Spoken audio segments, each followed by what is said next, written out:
अस्सलाम वालेकुम स्टूडेंट्स। हमारा जो आज का लेक्चर है उसमें हम डिस्कस करने जा रहे हैं रिलेटिविस्टिक एनर्जी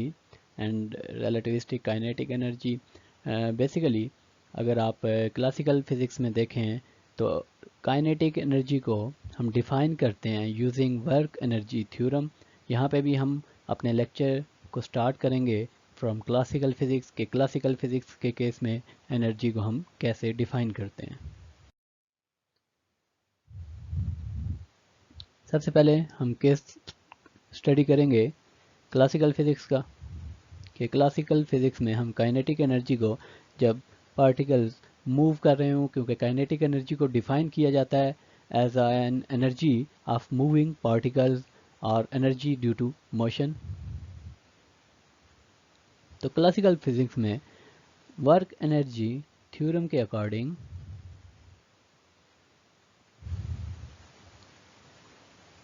अगर आपके पास किसी भी सरफेस पे लेट से ये एक ब्लॉक पड़ा हो जिसका मास आपके पास m हो और ये लोकेशन x1 पे पड़ा हो, और जब इस पे हॉरिजेंटल डायरेक्शन में कोई फोर्स F अप्लाई की जाए और ये विद वेलोसिटी v मूव करता हुआ एक दूसरी लोकेशन x2 पे पहुंच जाए, और जब x2 पे ये पहुंचे तो फोर्स जो इस पे अप्लाई की जा रही है उसकी वजह से ये एक वेलोसिटी v के साथ मूव कर रहा हो, तो x1 पे इसकी इनिशियल वेलोसिटी आपके पास 0 थी, x2 पे इसकी फाइनल वेलोसिटी लेट से आपके पास v के इक्वल्स थी। तो x1 लोकेशन पे इसका जो इनिशियल मोमेंटम होगा आपके पास 0 के इक्वल होगा, और x2 लोकेशन पे जो इसका फाइनल मोमेंटम आपके पास होगा वो आपके पास फाइनल मोमेंटम आपके पास एम वी के इक्वल होगा। ओके, वर्क एनर्जी थ्योरम के अकॉर्डिंग हमारे पास वर्क की जो डेफिनेशन है वो है equals to F dot D X. इसको हम इक्वेशन 1 कह देते हैं, और वर्क किया गया है x1 से लेके x2 लोकेशन तक हमारे पास। सबसे पहले हम देखते हैं कि क्लासिकल फिज़िक्स में आपके पास फोर्स आप डिफाइन करते हैं as a rate of change of momentum D P over D T के इक्वल आप डिफाइन करते हैं मोमेंटम को, और इसको आप delta P over delta T भी लिख सकते हैं। ओके, इसके बाद हमारे पास सबसे पहले इस केस में हम फाइंड करते हैं delta P over delta T की वैल्यू। तो इस केस में हमारे पास delta P over delta T equals to आ जाएगा which is equals to force. Delta P over delta T आपके पास M V F minus M V I divided by delta T. इसको आप लिख सकते हैं M V divided by delta T, या आप इसको लिख सकते हैं D by D T of M V. इसको हम फोर्स की इस वैल्यू को हम यूज़ कर लेते हैं इक्वेशन 1 में, पुट इन इक्वेशन 1। इक्वेशन 1 हमारे पास इस केस में आ जाएगी work equals to which is basically energy due to motion, और ये आपके पास काइनेटिक एनर्जी के इक्वल होगा, काइनेटिक एनर्जी। और ये हमारे पास रिजल्ट आ जाएगा x1 x2, और फोर्स की वैल्यू यहाँ पे अगर हम पुट कर दें which is equals to D by D T of M V dot D X, और इसको इक्वलेंटली हम लिख सकते हैं m आपके पास कांस्टेंट है, इसको हम इंटेग्रल से बाहर ले सकते हैं x1 x2, और यहाँ पे हमारे पास आ जाएगा D by D T of v into D X. Let's say ये हमारे पास इक्वेशन नंबर 2 है। ओके, हमारे पास हम वेलोसिटी को डिफाइन करते हैं v equals to D X divided by D T. इसी इक्वेशन से हम एक और इक्वेशन डिराइव कर सकते हैं that D X equals to V times of D T, और इसको हम पुट कर देते हैं इक्वेशन नंबर 2 में। इस केस में हमारे पास काइनेटिक एनर्जी आ जाएगी, kinetic energy equals to M V into D V. Okay, यहाँ से और वेलोसिटी आपके पास जो ऑब्जेक्ट एट लोकेशन x1 था हमारे पास, उस केस में वेलोसिटी हमारे पास 0 थी, और वेलोसिटी x2 पे हमारे पास v के इक्वल्स थी। तो ये हमारे पास लिमिट्स हो जाएंगी इंटीग्रल की 0 टू v, और ये हमारे पास आंसर आ जाएगा v स्केयर डिवाइडेड बाई 2, और हमारे पास जो लिमिट्स हैं 0 से v तक, और फाइनली आपके पास रिजल्ट आ जाएगा हाफ एम वी स्केयर। तो क्लासिकल फिजिक्स में kinetic energy work energy theorem को यूज़ करके जो हम ड्राइव करते हैं वो हमारे पास इक्वल्स टू होती है हाफ एम वी स्केयर, और ये रिज़ल्ट है हमारे पास यूजिंग क्लासिकल फिजिक्स। लेकिन जो हमारे पास लास्ट टाइम एक एग्जांपल थी कि जिसमें हमारे पास स्टार्ट में एक बम था और वो ब्लास्ट के बाद एक फ्रेगमेंट जो है हमारे पास इस डायरेक्शन में विद वेलोसिटी u मूव करती थी और एक फ्रेगमेंट हमारे पास इस डायरेक्शन में विद वेलोसिटी -u मूव करती थी। इनिशियल मास m था और इन दोनों फ्रेगमेंट्स का मास हमारे पास हाफ m के इक्वल्स था। और जब आप इस एक्सपेरिमेंट को एक मूविंग फ्रेम से जो एस प्राइम आपके पास विद सम वेलोसिटी मूव कर रहा हो तो और इस फ्रेम में जो आपके पास ऑब्जर्वर हो, जब ये इस एक्सपेरिमेंट को ऑब्जर्व करता था तो उस केस में law of conservation of momentum hold नहीं करता था, which is against to first postulate of special theory of relativity that says all laws of physics are same in all inertial frames। और इसी तरह जब हम यहाँ से इसी फ्रेम से law of conservation of energy को ऑब्जर्व करें, उसको स्टडी करें, law of conservation of energy, तो ये लॉ भी आपके पास इस फ्रेम से होल्ड नहीं करता और ये अगेंस्ट है स्पेशल थ्योरी ऑफ रिलेटिविटी के फर्स्ट पोस्टुलेट के। इसी वजह से हमें यहाँ पे वर्क एनर्जी थ्योरम को यूज़ करते हुए और जो हमने नई डेफिनेशन डिफाइन की थी मोमेंटम की, कि मोमेंटम हमारे पास इक्वल्स टू होता है गामा एम यू, और इसको यूज़ करते हुए हमने वर्क एनर्जी थ्योरम को दोबारा यूज़ करके एनर्जी की जो नई डेफिनेशन है according to special theory of relativity उसको हमने डिराइव करना है। तो स्टार्ट करते हैं।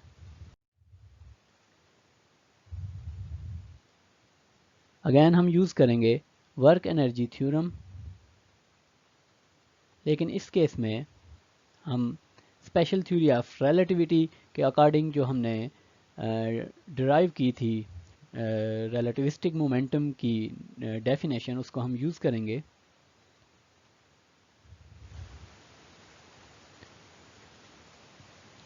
Okay, again work equals to f dot dx from location x1 to x2, ये हमारे पास लेट्स से इक्वेशन नंबर 3 है। और उसके बाद फोर्स हमारे पास इक्वल्स टू होती है rate of change of momentum. Okay, momentum हमारे पास स्पेशल थ्योरी ऑफ रिलेटिविटी में इक्वल्स था गैमा टाइम्स एम यू, और गैमा की अगर यहाँ पे मैं वैल्यू पुट करूँ तो ये इक्वेशन मेरे पास बन जाएगी M U divided by 1 minus U square over C square.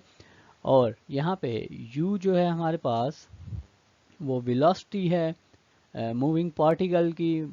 की वेलोसिटी है आपके पास जिस भी फ्रेम से आप उसको ऑब्जर्व कर रहे हैं, velocity of particle. Okay, p क्योंकि हमें यहाँ पे dp ओवर dt चाहिए तो हम सबसे पहले डेरिवेटिव फाइंड कर लेंगे रिलेटिविस्टिक मोमेंटम का। तो dp ओवर dt इस केस में हमारे पास आ जाएगा जब आप इसका डेरिवेटिव फाइंड करेंगे with respect to time M U divided by 1 minus U square over C square. यहाँ पे m आपके पास कांस्टेंट है, m आपके पास इंटेग्रल डेरिवेटिव के बाहर आ जाएगा और यहाँ पे हमें पावर रूल यूज़ करना पड़ेगा डेरिवेटिव फाइंड करने के लिए। और पावर रूल के अकॉर्डिंग डिनोमिनेटर का हमें स्केयर कंसिडर करना पड़ेगा, अंडर रूट और स्केयर। और यहाँ पे दोबारा हमारे पास डिनोमिनेटर आ जाएगा D by D T of U minus U into D by D T of square root of 1 minus U square over C square. और ये आ जाएगा हमारे पास डिनोमिनेटर में हमारे पास स्केयर रूट और स्केयर कैंसिल हो जाएंगे और यहाँ पे हमारे पास just 1 minus U square over C square जो है वो बच जाएगा। और ऊपर न्यूमिनेटर में हमारे पास 1 minus U square over C square D U over D T, और D U over D T की वैल्यू हम देखेंगे कि क्या है, वो हम कैलकुलेट करेंगे बाद में। और यहाँ पे डेरिवेटिव लेने के बाद हमारे पास आ जाएगा 1 divided by 2 square root of 1 minus U square over C square into minus 2u divided by C square into D U over D T. Finally आप इसको चेक कर सकते हैं कि D P over D T हमारे पास equals to आ जाएगा m into 1 minus U square over C square plus U square over C square into 1 minus U square over C square power 3 divided by 2 into D U over D T. ये दोनों terms हमारे पास cancel हो जाएंगी और finally हमारे पास बच जाएगा m into 1 divided by 1 minus U square over C square power 3 divided by 2 into D U divided by D T. Okay, इस वैल्यू को अब हम यूज़ करते हैं इक्वेशन नंबर 3 में, और साथ में हमें यूज़ करना पड़ेगा डी एक्स और D T equals to U, which will give us D X equals to U times D T. Okay, ये दोनों वैल्यूज़ अगर आप इक्वेशन नंबर 3 में यूज़ करेंगे तो इक्वेशन नंबर 3 हमारे पास आ जाएगी equals to work which is equals to kinetic energy, energy due to motion, और ये लिमिट्स चेंज करने पे हमारे पास बन जाएगा 0 to 2 t m divided bye, sorry यहाँ पे स्क्वायर रूट हमारे पास नहीं आएगा, और m divided by 1 minus you square divided by C square power 3 divided by 2, और उसके बाद d u divided by D T into U into D T which is the value of, ये हमारे पास वैल्यू थी dx की। Okay, यहाँ से हमारे पास काइनेटिक एनर्जी इक्वल्स टू आ जाएगी, m हमारे पास कांस्टेंट है, उसको आप इंटेग्रल से बाहर कंसीडर कर सकते हैं, 0 to t। ओके, यहाँ पे आपके पास t और t कैंसिल हो जाएंगे और आपके पास जस्ट u और du यहाँ पे बच जाएगा। लिमिट्स चेंज करने पे हमारे पास ये बन जाएगा 0 to u, क्योंकि वेलोसिटी हमारे पास इनिशियल वेलोसिटी 0 थी और फाइनल वेलोसिटी u के इक्वल है, तो u divided by 1 minus U square over C square power 3 divided by 2 into D U. Finally ये इंटेग्रल हमारे पास है जिसको हमने सॉल्व करना है। इस इंटेग्रल को सॉल्व करना है, हमने बेसिक कैलकुलस में आपने ये टेक्निक्स पढ़ी होंगी इंटेग्रल्स को सॉल्व करने के लिए। इस इंटेग्रल को मैं एक और तरीके से रीराइट कर सकता हूँ, 0 to u इंटू यू और साथ में 1 minus U square over C square power, जब पावर आपके पास ऊपर आ जाएगी तो -3 डिवाइडेड बाई 2 बन जाएगा, पावर आपके पास माइनस में कन्वर्ट हो जाएगी। अगर आप इस टर्म को देखें, जो वेरिएबल टर्म है आपके पास, इसका डेरिवेटिव हमारे पास बनता है -2u divided by C square. अगर ये डेरिवेटिव यहाँ पे हमारे पास बाहर साथ में प्रेजेंट हो तो हम इस इंटेग्रल को सॉल्व कर सकते हैं यूजिंग पावर एडिशन रूल, और यहाँ पे फिर हम जो डेरिवेटिव है वो खुद से बना सकते हैं, क्योंकि -2 डिवाइड बाई सी स्केयर की कमी है और -2 डिवाइड बाई सी स्केयर को हम यहाँ पे मल्टीप्लिकेशन से खुद जो है वो इंट्रोड्यूस करवा सकते हैं। तो अगर मैं इस इंटेग्रल को मल्टीप्लाई कर दूँ, मल्टीप्लाई और डिवाइड कर दूँ minus C square divided by 2 से, यानी कि minus C square divided by 2, तो यहाँ पे भी मुझे -2 divide by C square introduce करवाना पड़ेगा ताकि वो कैंसिल हो गए, तो हमारे पास जो नेट इफेक्ट है वो यूनिटी के इक्वल हमारे पास बन रहा हो। अब इस इंटेग्रल को हम इजीली सॉल्व कर सकते हैं यूजिंग पावर रूल। तो पावर रूल को अगर हम यूज़ करेंगे तो काइनेटिक एनर्जी हमारे पास इक्वल्स टू आ जाएगी -m C square divide by 2 into 1 minus U square divide by C square power -3 divided by 2 plus 1 divided by -3 divided by 2 plus 1, और लिमिट्स हैं हमारे पास 0 to u, और ये टर्म हमारे पास इक्वल्स टू आ जाएगी -m C square divided by 2 -m C square divided by 2, और फाइनली ये हमारे पास बन जाएगी 1 divided bye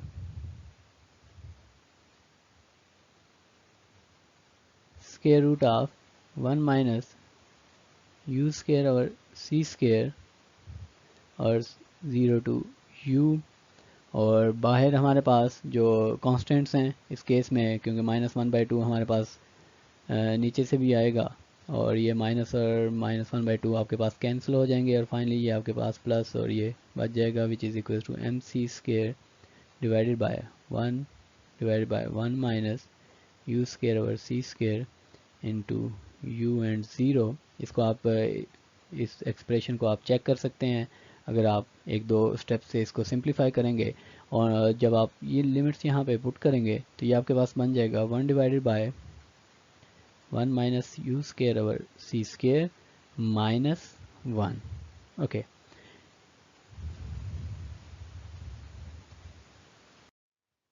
finally kinetic energy हमारे पास इक्वल्स टू आ जाएगी, kinetic energy equals to mc² 1 divided by 1 minus u² over c² minus 1, और ये हमारे पास फैक्टर जो है ये इक्वल्स टू गैमा है, तो आप इसको गैमा के इक्वल लिख सकते हैं, और ये हमारे पास इक्वल्स टू आ जाएगा expression kinetic energy equals to mc² into gamma minus 1। Okay, ये हमारे पास काइनेटिक एनर्जी का फाइनल एक्सप्रेशन आ गया in case of special theory of relativity, और इसको अगर मैं मज़ीद सॉल्व करूं तो मैं लिख सकता हूं kinetic energy equals to gamma times mc² minus mc²। Okay, mc² अगर आप देखें तो ये किसी भी ऑब्जेक्ट की रेस्ट मास एनर्जी हमारे पास होती है, रेस्ट एनर्जी किसी भी ऑब्जेक्ट की जिसका मास m के इक्वल हो आपके पास, उसकी एनर्जी आपके पास mc² के इक्वल होती है। और इसी के साथ साथ जो total energy of the object है वो आप डिफाइन करते हैं इक्वल्स टू गैमा mc², और काइनेटिक एनर्जी हमारे पास इक्वल्स टू आ जाती है total energy minus rest energy, और काइनेटिक एनर्जी हमारे पास आ जाएगी गैमा mc² माइनस mc²। आप इस एक्सप्रेशन को इस तरह से समझ सकते हैं कि यहाँ पे गैमा mc² टोटल एनर्जी है, और यानी कि ये आपके पास टोटल एनर्जी है, और mc² आपके पास रेस्ट मास एनर्जी है, और which is equal to kinetic energy of the particle. इस एक्सप्रेशन को जो हमारे पास ये एक्सप्रेशन आया है इसको हम चेक कर सकते हैं इन केस ऑफ, ये हमारे पास फाइनल एक्सप्रेशन था, इसको हम चेक करेंगे इन केस जब आपके पास वेलोसिटीज़ बहुत स्मॉल हों, जब वेलोसिटीज़ बहुत स्मॉल हों as compare to speed of light, उस केस में इस एक्सप्रेशन को क्लासिकल फिज़िक्स का जो रिज़ल्ट था हमारे पास काइनेटिक एनर्जी का, उस रिज़ल्ट में रिड्यूस होना जाना चाहिए, तो इसको हम चेक करते हैं। Okay, checking kinetic energy equals to mc² into gamma minus 1 for v divided by c is less than 1। जब आपके पास वेलोसिटी बहुत स्मॉल हो तो उस टाइम जो फ्रैक्शन है आपके पास v डिवाइडेड बाई c वो 1 से बहुत स्मॉल होगी, तो इस केस में काइनेटिक एनर्जी हमारे पास आ जाएगी mc² इंटू गैमा की अगर यहाँ पे मैं वैल्यू पुट कर दूँ तो ये मेरे पास बन जाएगा 1 divided by v² over c² power -1 divide by 2 minus 1। इसको अगर आप कंपेयर करें बायनोमियल एक्सपेंशन जो हमारे पास थी,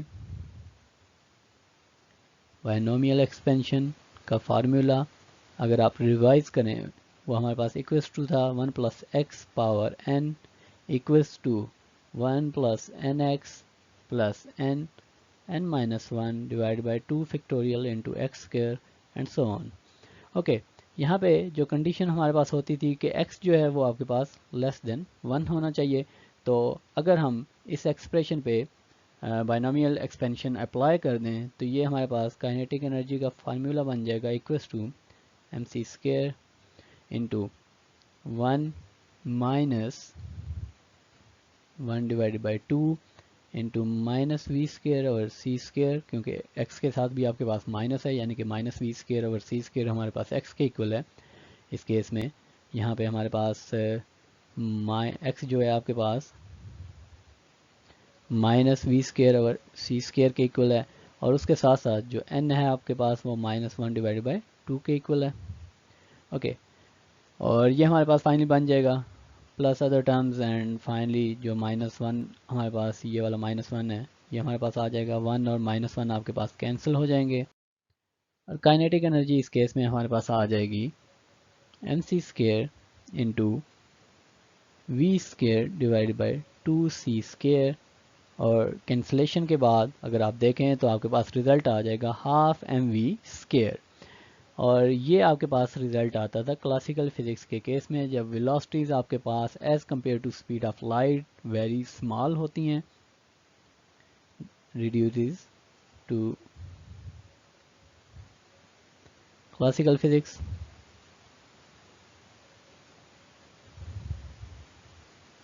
expression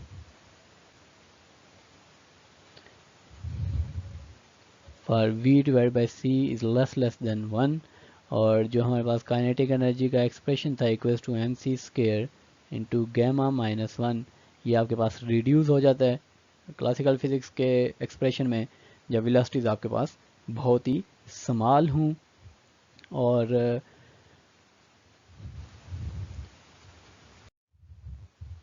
यहाँ पे आपने ज़हन में रखना है कि जब भी आपके पास ऑब्जेक्ट जो है वो रेस्ट पे हो, when object is at rest, तो उस केस में जो उसकी एनर्जी आपके पास होगी वो रेस्ट एनर्जी होगी। इसको आप आर ई से भी डिनोट करते हैं इक्वल्स टू mc²। और उस टाइम पार्टिकल का मोमेंटम जो है वो ज़ीरो के इक्वल होगा। और जब ऑब्जेक्ट मोशन में होगा, when object is in motion, उस केस में उसकी टोटल एनर्जी जो है वो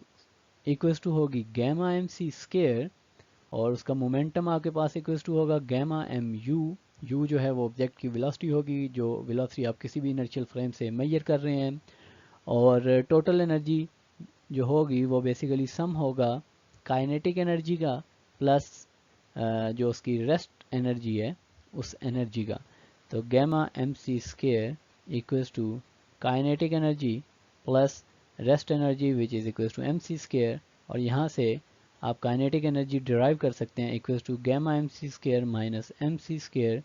इक्वल्स टू mc² आप कॉमन ले लें तो आपके पास आ जाएगा gamma -1 mc² into gamma -1। Kinetic energy जो energy only due to motion है आपके पास वो आप total energy minus rest energy से कैलकुलेट कर सकते हैं। नेक्स्ट लेक्चर में हम कैलकुलेट करेंगे relationship between relativistic energy and relativistic momentum.